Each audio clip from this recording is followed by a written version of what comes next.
Este podcast tem patrocínio e parceria com a Serpol Engenharia, empresa referência em reabilitação de fachadas e estruturas. Com mais de 40 anos no mercado, transformou a forma como que se conecta com o mercado. Então você, profissional da área de inspeção, consultoria, patologia das construções, clique no link que está na descrição, leia o QR Code e faça parte do time de parceiros Serpol, que vai trazer para você oportunidades e construir este relacionamento na nossa área de reabilitações das edificações. Gratidão ao nosso patrocinador Yamatec, que conta com soluções para inspeção de umidade para os serviços de caça-vazamento, como traçadores químicos, o gelfone, kit esgoto e outras soluções. Então acesse o link que está aqui na descrição e conheça e faça parte também do time Yamatec, utilizando as suas soluções para excelência nas suas inspeções de umidade. Bem-vindos a mais um episódio do Talk Vai.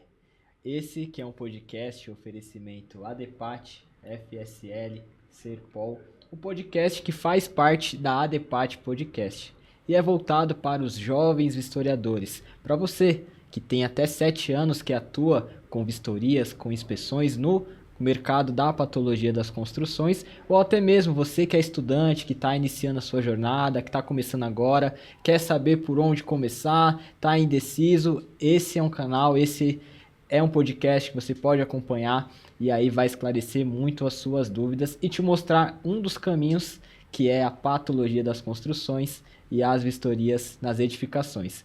E hoje, nada mais, nada menos do que o nosso convidado, ele que é referência no assunto, um dos melhores do Brasil. Para mim, eu confesso que é o melhor do Brasil.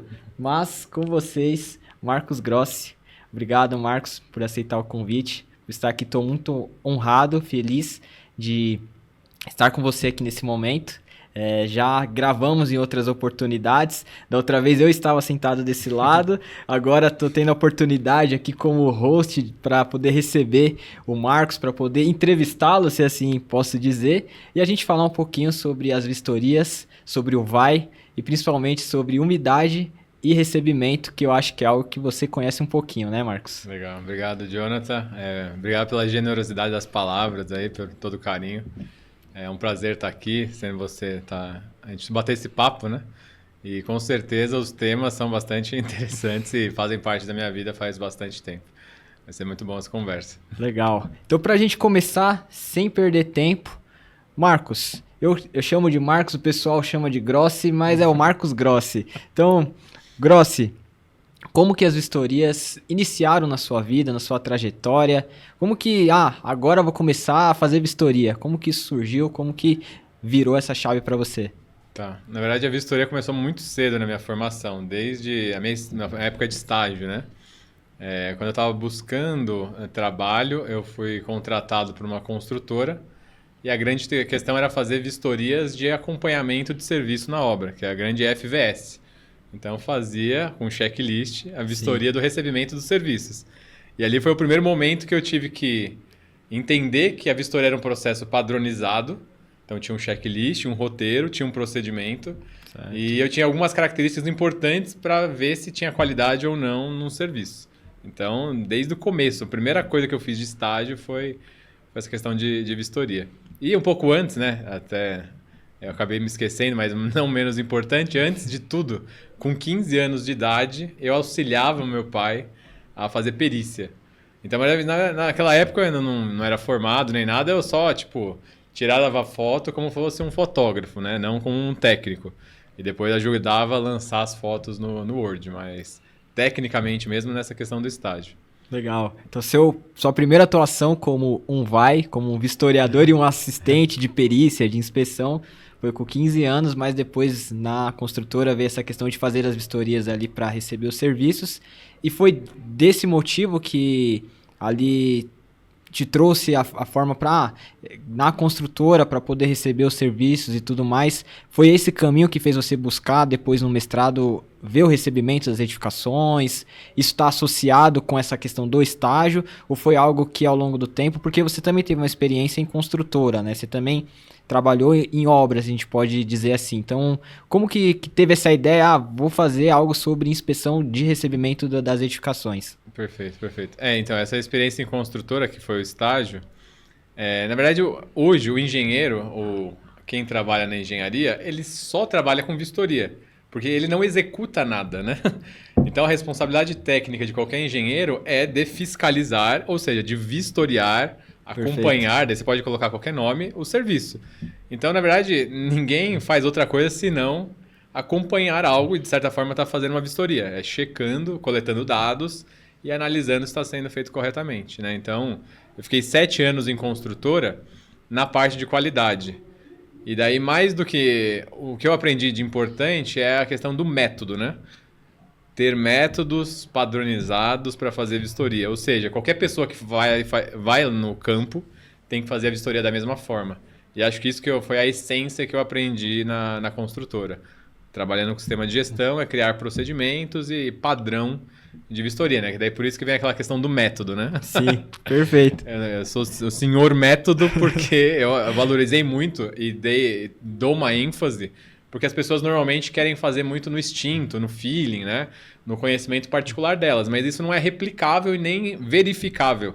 Eu não consigo verificar se está certo, porque eu não sei o que está passando na cabeça de outra pessoa. Então eu preciso ter isso formal em algum lugar. Sim, e essa questão do método, ela faz tão sentido, né? Total sentido, e ficou tão enraizado que eu tive a oportunidade de trabalhar na Fernandes Grossi, de ter ali, digamos que um estágio também, e participei muito desses métodos, né? Apliquei esses métodos que o Marcos, desde o estágio, já vinha pensando, já vinha desenvolvendo.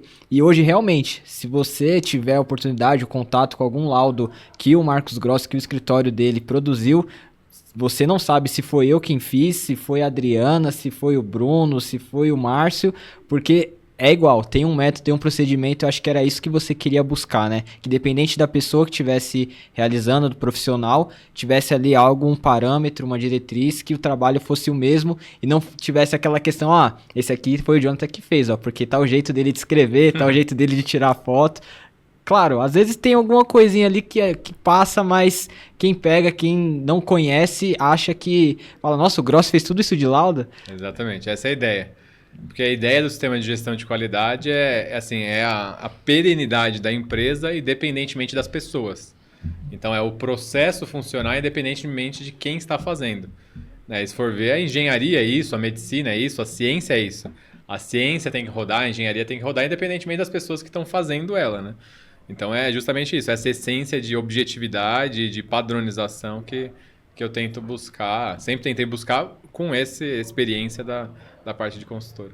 Legal, show de bola. E o recebimento, Marcos, ele veio de uma dor também? Você via que trabalhando na qualidade tinha muitos retrabalhos, porque a gente observa no mercado que assim que entrega um empreendimento, a curva, né, chamado de assistência técnica, tem um pico no começo, depois ele dá uma estagnada e quando está próximo ali dos 5 anos, começa depois aquele sobe, né, a questão dos chamados e tudo mais, ainda mais quando está próximo de finalizar a garantia. Então, eu queria saber mais por que você veio nessa questão de trazer assim a inspeção de recebimento e a pessoa que quer atuar que quer iniciar nessa carreira como vistoriador, como assistente de inspeção, se a inspeção de recebimento é um caminho que ela pode trilhar, que ela pode, não sei se iniciar, você vai me dizer, ou se é algo que facilmente assim, com o tempo, claro, um pouco de prática, acredito que estudando muita norma, a pessoa consiga aí desenvolver um trabalho bem bacana. Perfeito, perfeito. Um dos trabalhos desse de estágio, né, era fazer a vistoria de apartamento, justamente antes do cliente chegar para receber. Então, era uma vistoria. E eu vivenciei muito isso, né? Na verdade, eu, como qualidade, eu criava os procedimentos para... Depois de um tempo, né, eu saí de obra e eu virei ali dentro um engenheiro de qualidade. Então, eu trabalhava com procedimentos. E daí eu tinha que criar um procedimento para que a obra vistoriasse as unidades. E nesse momento começou a ser implementado as vistorias por perícia. Porque daí existe um conceito dentro do sistema de gestão de qualidade que é o recebimento do produto final. Então, pensando que é uma linha de produção a obra e seu produto está pronto, né? Como no final da linha de produção, o prédio está pronto. Sim. Eu tenho como profissional interno receber aquilo como se fosse o cliente, para que o cliente não perceba nenhuma falha, não chegue a falha até o cliente. Então, no sistema de gestão de qualidade, a gente chama de recebimento do produto final. Então, quem tem um sistema de gestão já era obrigado, desde sempre, a fazer uma inspeção de recebimento. Isso foi no Brasil desde a década de 90 que começou a ter isso. Então, não é uma novidade. Legal. Só que eu estava lá na construtora mais ou menos em 2007, 2008, 2009, né, que é quando eu ingressei. Esse recebimento de produto ele era muito simplificado, né? Então, eu ia ver se tinha um risco na cerâmica, um risco no vidro. E daí começou a tentar uma iniciativa das construtoras, principalmente na que eu estava, de tentar reduzir a quantidade de chamados de assistência técnica nessa inspeção.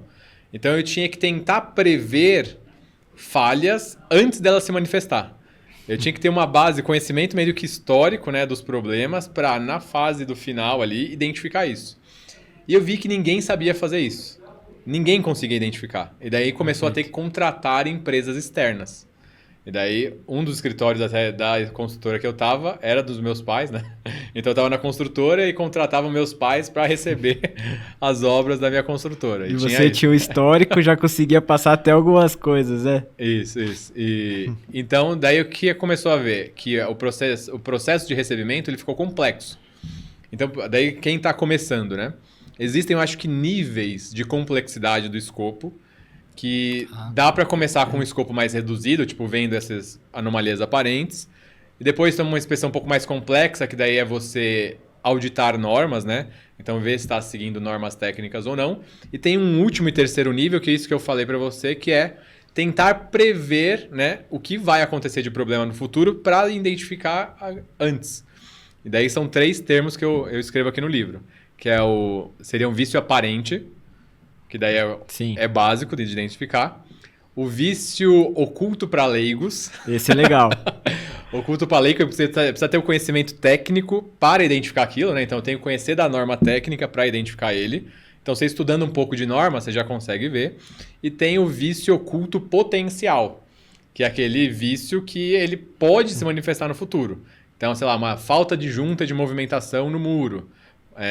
Que tem norma, mas vamos pensar alguma coisa que não tem norma.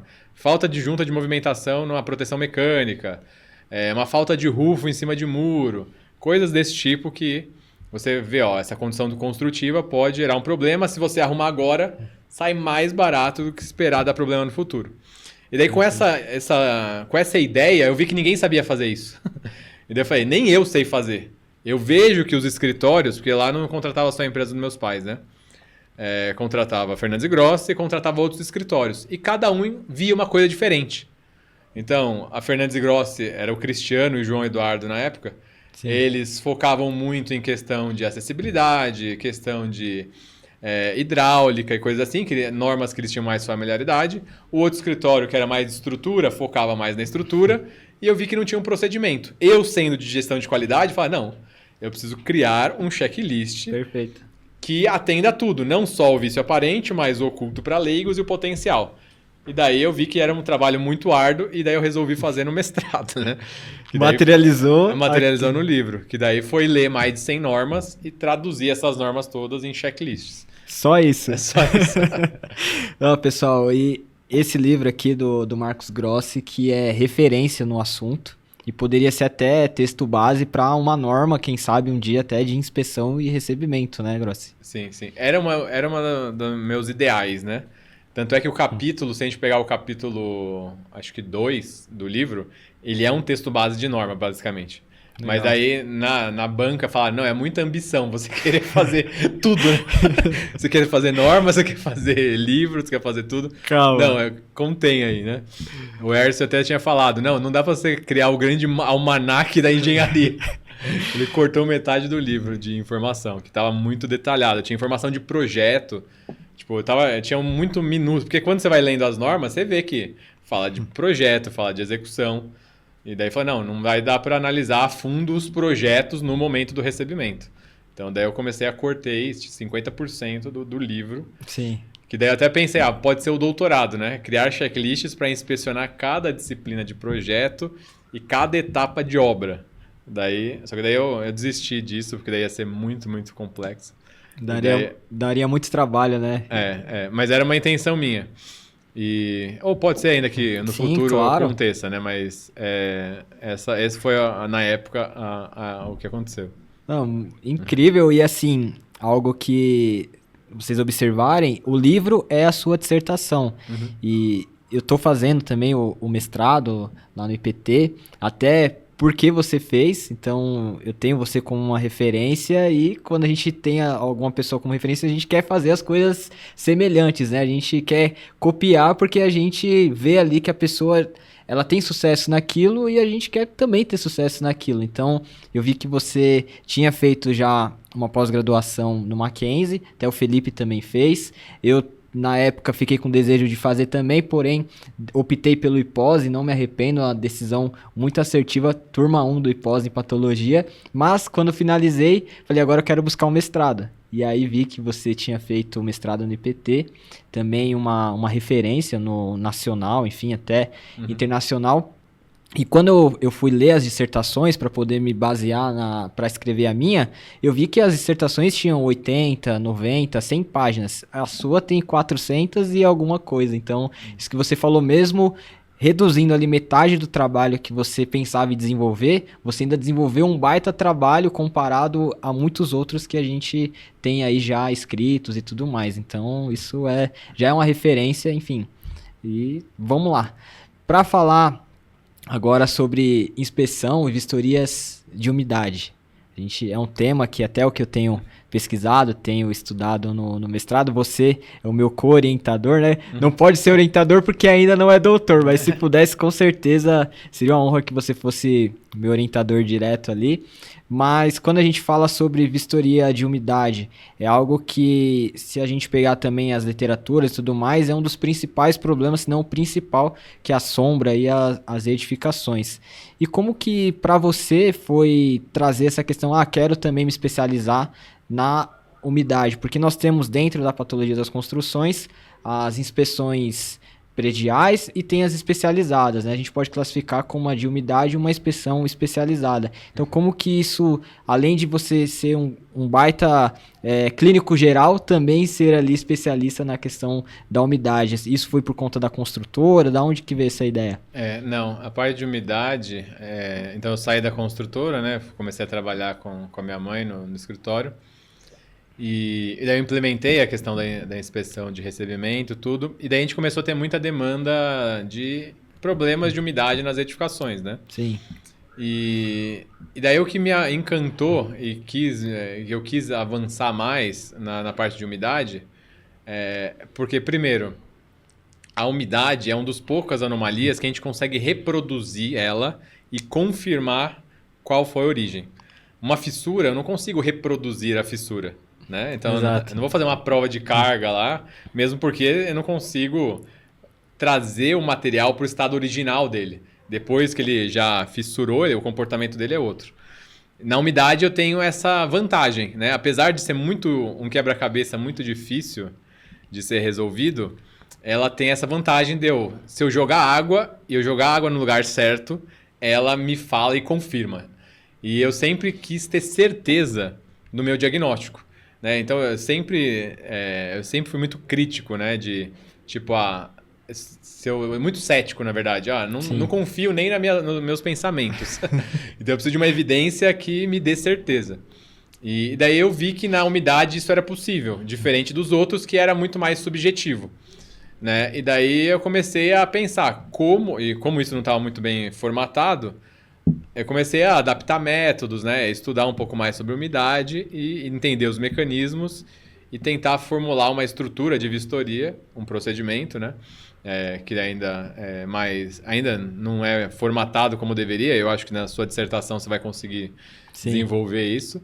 Mas é criar um procedimento para qualquer pessoa que chegue no local consiga identificar a causa de umidade, independentemente de quem seja. Esse é o nosso sonho, né? Exato. É fazer um diagnóstico independentemente se é o Jonathan, se é o Felipe, se é o Marcos, se é a Adriana. Né? Então esse acho que é o caminho. Exatamente. Essa mesmo é a minha proposta e você tem me ajudado muito bem com isso. E assim, quando a gente fala sobre a questão da umidade, a gente precisa também pensar, igual você falou, é jogar água no lugar certo. Mas nós temos aí, vamos classificar aqui, 8 tipos de fontes de fenômenos de umidade. Quais seriam esses, o que você entende? Fala, porque assim, jogou água, mas a água pode estar vindo de cima, de baixo, pode ser da chuva, pode ser interna. Quais são esses fenômenos de umidade, assim, que você entende ser os principais? Sim, acho que assim, antes, quando você vai fazer uma vistoria de umidade, primeiro, sei lá, você fala que tem 8 tipos de umidade, vamos falar delas, né? Tem umidade de construção, que então o cara refez o reboco ontem. E daí ele pintou logo em seguida antes de secar o reboco. Daí essa água que você colocou no reboco... Tá retida, né? Tá retida e daí ela tá ali aprisionada. Então seria um tipo. Mais próximo então de obras novas, reforma... E é uma umidade que eu chamo de passiva, né? Porque ela nunca mais vai retornar. Depois que ela for embora, ela não volta. Então é muito fácil de resolver, teoricamente, né? Pelo menos ele já se extingue rapidamente. Tem a umidade capilar, né? Que é ascendente, que daí vai para capilaridade, daí depende da porosidade dos materiais, etc. Temos umidade de chuva, que daí pode infiltrar por cobertura, fachada, etc. Temos umidade de hidráulica, daí vazamento de água fria, água quente, esgoto, água pluvial. A gente vai ter alguma coisa de condensação também, né, que é um fenômeno muito desconhecido das pessoas. E esse é um que a gente não consegue jogar água e reproduzir. Ele é mais complicadinho dentro do cenário de umidade. Sim. A gente tem de higrospicidade dos materiais, que daí tem a ver com vapor também, que é um outro fenômeno um pouquinho mais complicado. E, se não me engano, acho que basicamente isso, né? Das origens.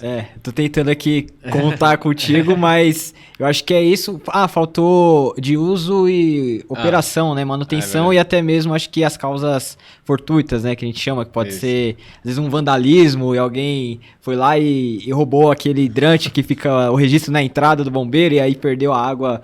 diversos volumes de água em pouco tempo, até uma enchente, algo nesse sentido, né? Perfeito, exatamente. Mau uso e acidentes, perfeito. E só que veja que esses 8, eles podem se desdobrar em vários outros, né? Então, eu estou numa umidade num apartamento, no teto, pode estar vindo da cobertura. Então é água de chuva, mas pode estar vindo pela cobertura, pela fachada, pode estar vindo pela platibanda, por um eletroduto. Então, acho que a primeira coisa, obviamente todo mundo deve conhecer os caminhos da água, mas é saber levantar as hipóteses.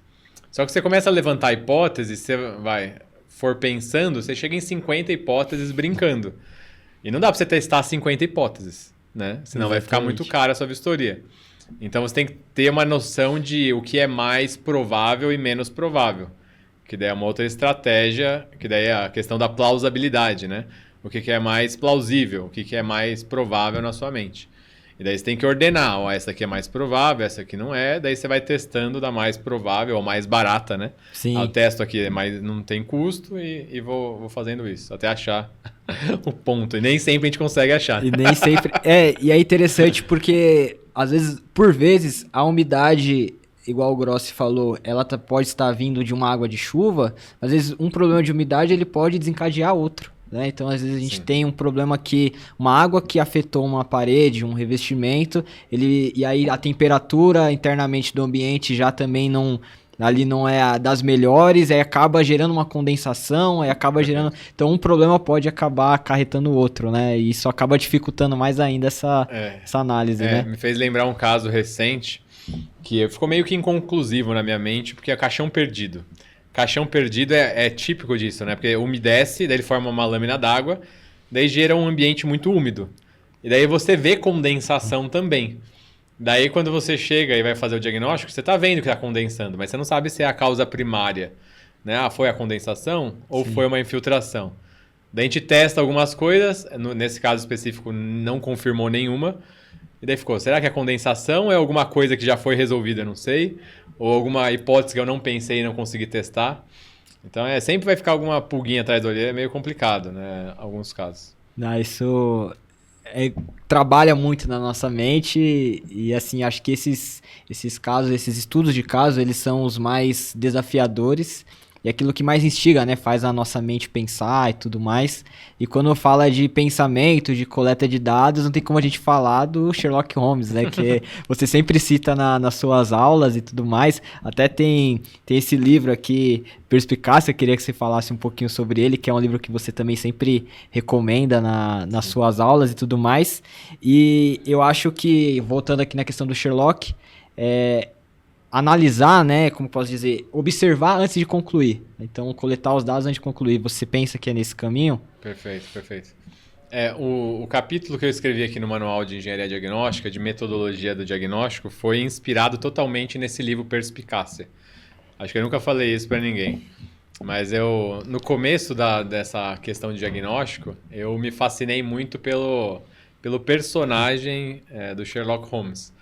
Por causa, obviamente, que ele é um personagem fictício que tem, tipo, superpoderes cognitivos, né? De raciocínio dedutivo.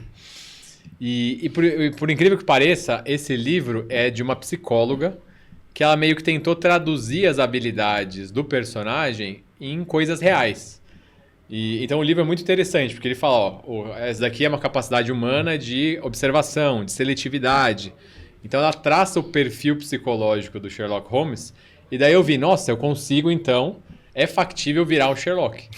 E eu tenho aqui os atributos que o Sherlock tem como personagem e que eu preciso desenvolver para virar um bom investigador.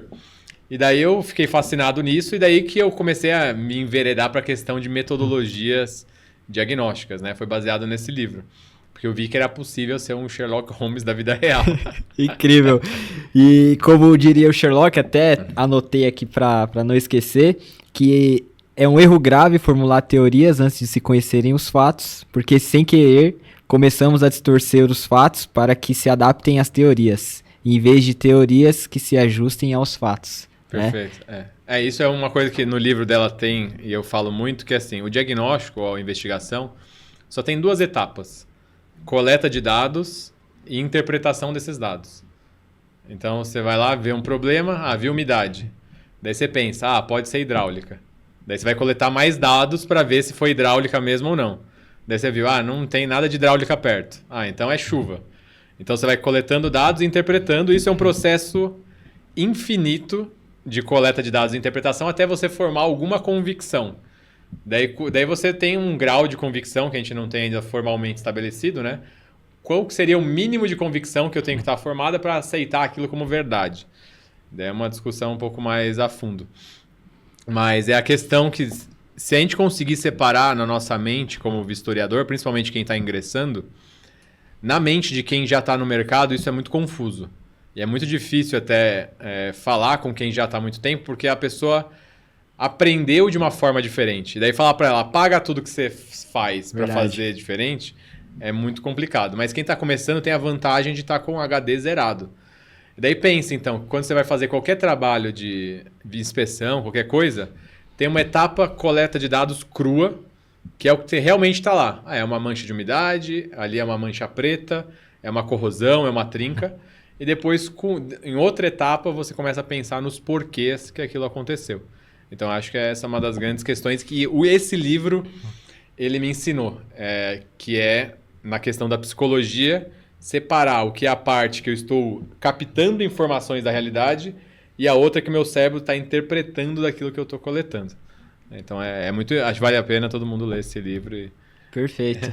Perfeito. É o que nós sempre trazemos, né, como uma abordagem no curso do VAI, para que na vistoria você desligue o modo diagnóstico, né? Desligue o modo estou ali para responder as perguntas. Não, a vistoria é para fazer perguntas. E geralmente quem sabe fazer as melhores perguntas consegue também receber as melhores respostas, né? Então, até o Sherlock fala aqui também, o óbvio é tão óbvio que se camufla. E às vezes as pessoas também na vistoria acabam na frente dela, mas quer formular alguma teoria, alguma coisa muito maluca, como você falou, e tá ali na cara, é só isso, mas sério que era só isso? Sim, só isso.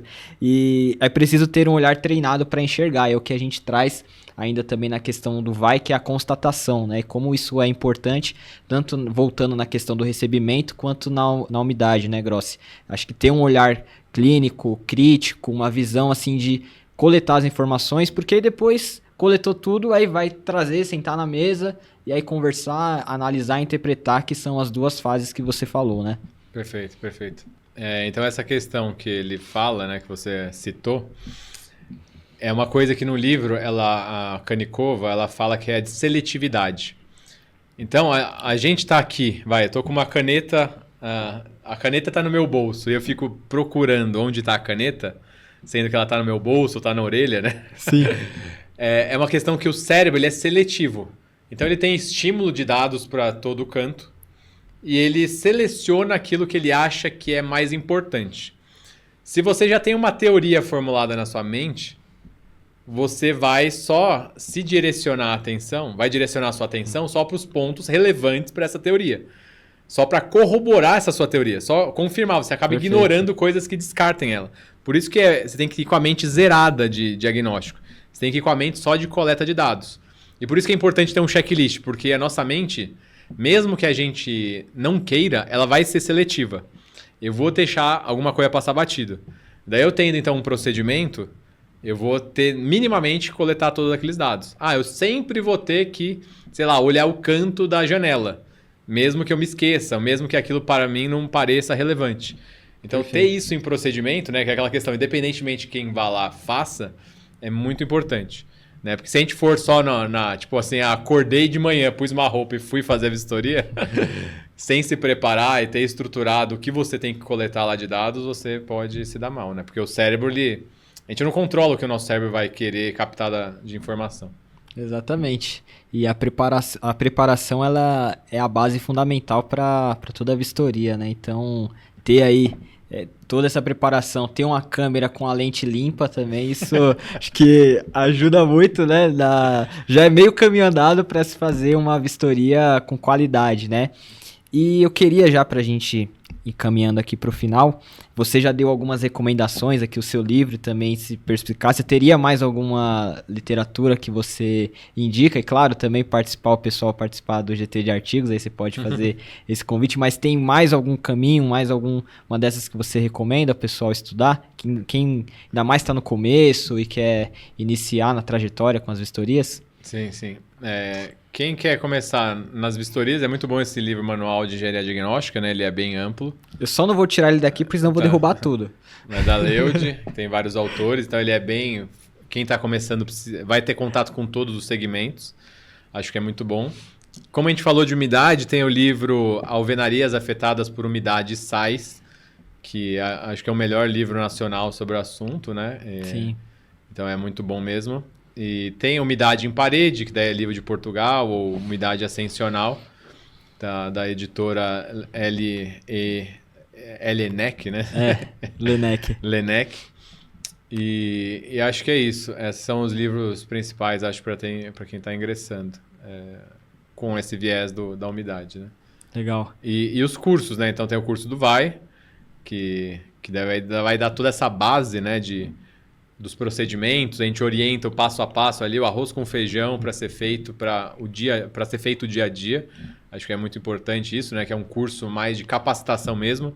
Não é um curso teórico, é bem prático, né? Então a pessoa sai sabendo abrir o Word, abrir o diretório. Isso. Certo? Nomear as fotos. Nomear as fotos. Então é o passo a passo mesmo para você planejar, coletar os dados, organizar esses dados, interpretar esses dados. É muito importante, né? E tem o curso de umidade também, que a gente vai ter no segundo semestre, que depois a gente vai divulgar, né, mais também sobre esse assunto. Exatamente. Participem também do grupo técnico de artigos da ADEPAT, quer falar um pouquinho sobre eles. E eu queria que você aproveitasse esse gancho para falar sobre arte da escrita. Como que a escrita de artigos e a escrita até mesmo, enfim, que seja no dia a dia para os relatórios técnicos e tudo mais, como que isso melhora, como a gente falou na questão de coletar dados e tudo mais. Até você falou algo interessante no encontro de segunda-feira, que quem escreve bem, aliás, quem lê, quem escreve, acaba pensando melhor, como que funciona um pouco isso. E aí você também já pode fazer os seus agradecimentos finais. E o Gabriel, acho que hoje já foi 5, 6 podcasts, Gabriel. É o quinto, só você gravou 4, né? Exato. Mas essa parte de... A gente que é da engenharia, né, que era de exatas, a gente tem uma aversão muito grande à leitura, né? Muita gente, na verdade, escolheu exatas para fugir de humanas, né? Não é nem porque gostava de exatas. Tem 2 caminhos, né? Exatas e humanas. O ruim ou o pior, né? Então vamos no... Mas uma coisa interessante que, assim, essa nossa área de patologia é necessário ler. Né? A gente vai ter que ler norma e, inevitavelmente, a gente vai ter que escrever um relatório. Mesmo que eu só colete dados, eu tenho que fazer o registro disso textual. É assim que a gente entrega o nosso trabalho, né? Em texto. Então, eu preciso ter minimamente uma qualidade da escrita para as pessoas entenderem o que eu escrevi. Lembrando que as pessoas vão julgar o seu trabalho pela qualidade da sua redação. Então, na verdade, vai ser o seu rosto ali, né? A sua imagem profissional perpetuada. Não é eu falando, né? Que a pessoa vai esquecer o que eu falei. É o texto que está ali perpetuado, que a pessoa vai ler e reler e ver que você errou o português. Né? A concordância. Sim. Então, é uma coisa importante porque representa o seu trabalho. Mas mais importante do que a questão de forma, de comunicação, tem uma questão mental nossa, de raciocínio. Isso daí é uma coisa recente na ciência, e isso eu sei porque eu dou uma aula de redação, né? Então eu fico estudando essas questões de escrita objetiva, a gente está no GT de artigos estimulando as pessoas a escreverem. E eu mesmo comecei a me cobrar mais porque eu era muito ruim em escrita, em leitura. Eu não tinha o hábito de leitura. Eu comecei, sei lá, faz uns 10 anos que eu comecei a criar o hábito sistemático de estudo, de livros e tudo mais. E daí, recentemente, acho que faz uns 5 anos no máximo, saiu uma pesquisa das pessoas que trabalham com linguagem, né? De que o cérebro humano, ele aumenta a capacidade, ou a capacidade do cérebro humano está relacionada ao vocabulário ou a linguagem que a pessoa sabe. E daí o estudo é bem interessante, que é o seguinte, ele pegou uma tribo e comparou. Pegou um povo que falava uma língua e comparou um povo que falava com outra língua. Eu vou dar alguns exemplos, né? Eu acho que o exemplo que é mais tangível disso era a comparação do alemão com o inglês. Para o alemão, a gente tem palavras diferentes para as cores. Azul claro, azul escuro, azul. Né? Não é só azul claro, azul escuro e azul. Tem nomes totalmente diferentes. Em inglês é light blue, dark blue, blue. E daí chamaram o pessoal que falava alemão e o pessoal que falava inglês. E começou a jogar slides na tela de cores. E quem falava inglês não percebia a alteração de cor na imagem. E quem falava alemão identificava. Que tinha nomes diferentes. Não é porque estava escrito nada, mas como a pessoa tem um nome diferente, na mente dele, o que chama em outra palavra, ele fica armazenado, né, em um outro lugar, supostamente. Então você consegue entender a realidade melhor do que o outro que só distingue no azul claro e escuro. Porque é tudo azul na mente até pra gente, né? Sim. É tudo azul. Então, na minha mente, se eu vejo o azul, ele identifica azul e eu não vou perceber as variações de azul e claro e escuro com tanta precisão quanto um idioma que tem palavras totalmente distintas. E daí, com essa descoberta, caramba, a linguagem muda a forma que a gente pensa. Porque todo mundo antes achava que é o quê? Que eu penso independentemente da língua que eu falo. E daí eu só expresso o meu pensamento na linguagem. Mas não, existe, tem uma troca, né? Eu expresso o que eu estou pensando em linguagem, mas a linguagem que eu sei interfere na forma que eu penso. Então, ou seja, se eu tenho um vocabulário maior, se eu sei mais tipos de língua, eu tenho uma capacidade de pensar maior. Depois que eu me deparei com isso, eu comecei a valorizar muito o estudo da língua de forma mais aprofundada. Então, aqueles negócios de verbo direto, indireto, né? A estrutura... Professora Vanessa. Vanessa, a grande professora Vanessa, que nossa professora de gramática, né? de português. Isso é importante, porque é a forma como a gente raciocina. Eu entender a estrutura lógica da linguagem vai me ajudar a pensar melhor. E você pensando melhor, a escrita flui muito melhor. A pessoa que tem dificuldade na escrita também vai ter dificuldade no raciocínio. Legal. Então, quem escreve bem, porque pensa bem. É uma coisa que está interagindo. E você estimular a escrever melhor vai te ajudar a pensar melhor. Então, é uma coisa que... Por isso que até a gente tem um trabalho tão forte do GT de artigos. Porque ele muda a pessoa na natureza dela, né? Então, a gente estimula a leitura, estimula a escrita. E isso a pessoa vai se tornar um profissional melhor, independentemente da área. Independentemente se ele é um patologista, um engenheiro, qualquer coisa. Então, é muito importante essa questão, né, de estudo, da leitura e da escrita. Perfeito. Bons hábitos trazem boas, enfim, produtividades, boas ações. Isso melhora o nosso desenvolvimento pessoal, profissional. Gratidão, Marcos. Obrigado. Acho que foi um bate-papo muito interessante. Deu seu recado final.